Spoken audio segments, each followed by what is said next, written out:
जय श्रीमन नारायण। राधे राधे। वैशाख महात्मा 21वां अध्याय। तब सुखदेव जी कहने लगे, शंख मुनि और व्यास दोनों बड़े विस्मित हुए। तब शंख मुनि से पूछा, तुम कौन हो? तुम्हारी दशा कैसे हो गई? हे सौम्य, जिस कर्म से तेरी ऐसी बुद्धि हो गई है, अकस्मात तेरी मुक्ति कैसे हो गई?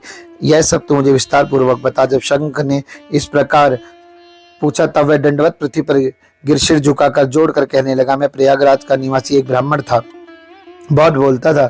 मैं रूप यौवन संयुक्त विद्यामत से गर्वित धनवान पुत्रवान, सदा अहंकार से दूषित कुसित मुनि का पुत्र, और मेरा नाम रोचन था। आसंशय निद्रा व्याज अप्रक्रिया लोकचर्या व्याज लेना यह मेरा व्यापार था। लोक निंदा से शंका रहित दम्भ युक्त क्रूर, मेरी किसी के प्रति श्रद्धा नहीं थी। इस तरह मुझे दुष्ट दुर्वृद्धि का बहुत समय नष्ट हो गया। तब वैशाख के महीने में जयंत नाम के एक ब्राह्मण के भगवान के प्यारे वैशाख मास के धर्म सुनाते हुए आए हुए क्षेत्र के निवासी पुण्य कर्माद्विज से हजारों स्त्री पुरुष वैश्य क्षत्रिय शूद्र स्नान कर अविनाशी भगवान का पूजन कर रात दिन कथा सुनने लगे। और जयंत की कथा कहता तब लोग चुपचाप वासुदेव की कथा में मन लगाकर सुनते।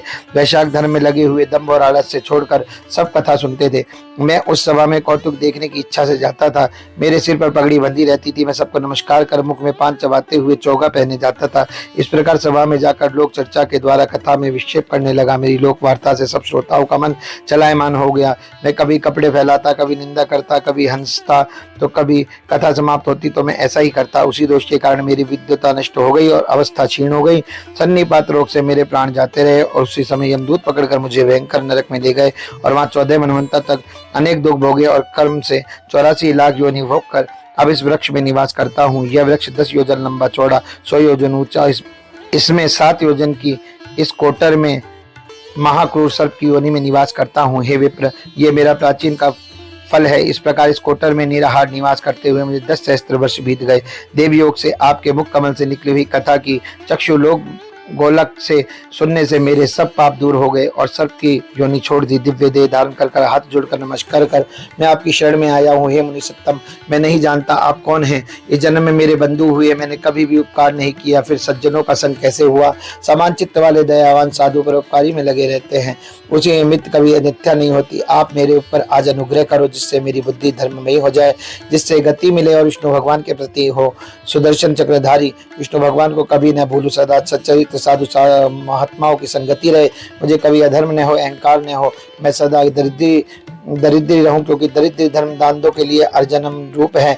इसी प्रकार अग्नि स्तुति कर बारंबार नमस्कार कर हाथ जोड़कर झुकाकर मनुष्य के आगे चुपचाप खड़ा हो गया। शंख मुनि पूर्ण प्रेम से भर गए और दोनों हाथों में उसे उठाकर उसके शरीर अपने हाथों से स्पर्श करने लगे, जिससे सब पाप नष्ट हो गए और उस दिव्य रूपधारी ब्राह्मण पर अनुग्रह कर कृपालु हो भावी वृत्तांत कहने लगे। हे द्विज, वैशाख मास और विष्णु भगवान का महात्म श्रवण करने से तेरे सारे पाप नष्ट हो गए। तू क्रम से अति वैक लोकों को जाकर फिर दशांतर देश में ब्राह्मण के घर जन्म लेगा और वेद शर्मा नाम से प्रसिद्ध होकर सब विद्याओं में विशारद होगा। प्रत्येक जन्म में तेरी अत्यंत जागृत स्मृति होगी। इस समय स्मरण के अनुबंध से तू संपूर्ण इच्छाओं का त्याग कर वैशाक्त विष्णु के प्रिय धर्म को करेगा। निर्द्वंद निष्प्रह गुरु भक्त और जितेंद्रिय होकर उस जन्म में तू सदा विष्णु भगवान की कृपा में तत्पर रहेगा।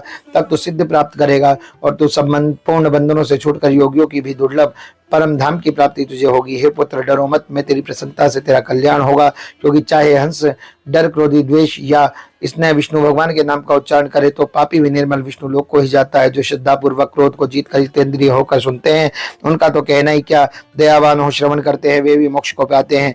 कोई केवल भक्ति से कथा लाभ तत्पर हो गए हैं तो संपूर्ण धर्मों को त्याग देते हैं, वे विष्णु परम पद को पाते हैं। कोई जो देशवादी से अथवा भक्ति से विष्णु की उपासना करते हैं वे विष्णु लोक को जाते हैं। जैसे पूतना की मुक्ति हो गई।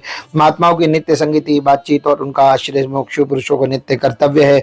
यही वेदोक्त विधि है, यही वर्गीय सर्ग है जिसमें संपूर्ण पाप दूर हो जाते हैं। भगवान के भिन्न यश से अंकित जो अनेक नाम हैं उनमें साधु महात्मा सुनते हैं, गान करते हैं और मनन करते हैं। ऐसी जो भगवान की सेवा है उसमें न कष्ट उठाने की आवश्यकता है, न अधिक धन खर्चो। भगवान रूप में यौवन प्रसन्न नहीं होते। जिस नर से मात्र से प्रकाश में धाम मिलता है उस दयालु परमात्मा की शरण में भी हम जाते हैं। तो भी उसी अनामय नारायण की शरण में जा। वह नारायण भक्तवत्सल अव्यक्त मन द्वारा गम्य और दया के समुद्र है। हे मामते वे शौकुक्त इन संपूर्ण धर्मों को कर, इनमें जगदीश्वर भगवान प्रसन्न होकर तुम्हारा सब मंगल करेंगे। ऐसा कह मनुष्य चुप हो गए और तब व्याध को देख विस्मित हो गए। दिव्य पुरुष मुनीश्वर से कहने लगा। दिव्य पुरुष बोला, हे महाराज मैं धन्य हूँ, आपने कृपालु हो मेरे ऊपर बड़ा अनुग्रह किया। आपकी कृपा से मेरे पूर्ण भाग्योदय से मेरी दृष्टि होती जाती रही, उत्तम गति मिली। ऐसा कहकर वह परिक्रमा आज्ञा ले स्वर्गलोक हो गया। हे राजन, तब संध्या हो गई। शंखमुनि व्यास से संतुष्ट हो गए। साय काल को संध्या का राजा देवता महात्माओं के अनेक इतिहास सुनना, विष्णु भगवान के अवतारों की देखी और सुनी कथा सुना। रात्रि के शेष भाग में व्यतीत कर ब्रह्म मुहूर्त में उठे और चरण धो मौन के साथ त्वारक ब्राह्मण का ध्यान कर शौचादि क्रियाओं से निश्चित हो सूर्योदय से पहले स्नान कर संध्या वंदना करके सबका तर्पण कर प्रसन्न मन से व्याध को बुला और उसके शरीर पर प्रोक्षण कर। वेद से भी अधिक शुभ फलदायक राम 2 अक्षर का मंत्र, विष्णु भगवान का प्रत्येक नाम वेद से भी अधिक शुभ फलदायक है और ऐसे अंत नामों से अधिक विष्णु सहस्त्र नाम है, उन सहस्त्र नामों से अधिक राम नाम है। इससे हे व्याधि तो निरंतर इस नाम का जप कर। हे व्याध मर पर्यंत इन्हीं धर्मों को करता रहे, इससे तेरा जन्म वाल्मीकि ऋषि के कुल में होगा और तू वाल्मीकि नाम से संसार में प्रसिद्ध होगा।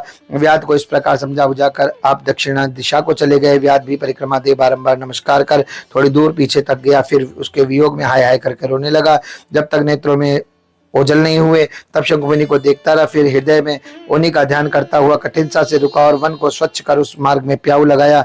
अंत योग के वैशाक्त श्रम को करता रहा। वन के कैथ, वनम, जामन, अमन आदि के फल, बालू का बिछौना, छाया आदि से मार्ग से श्रांत पथिकों के श्रम को दूर करने लगा।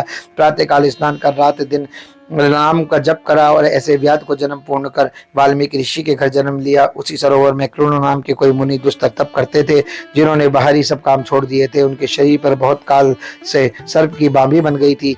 इसी हेतु उन्हें वाल्मीकि से कहने लगे कि फिर तप के अंत में जब कृण ऋषि के कानों में स्त्रियों के प्रिय शब्द सुनाई देने लगे तब उनका चित्त चलायमान होने लगा और एक भील जाति की स्त्री का वाल्मीकि नाम के पुत्र को उत्पन्न किया।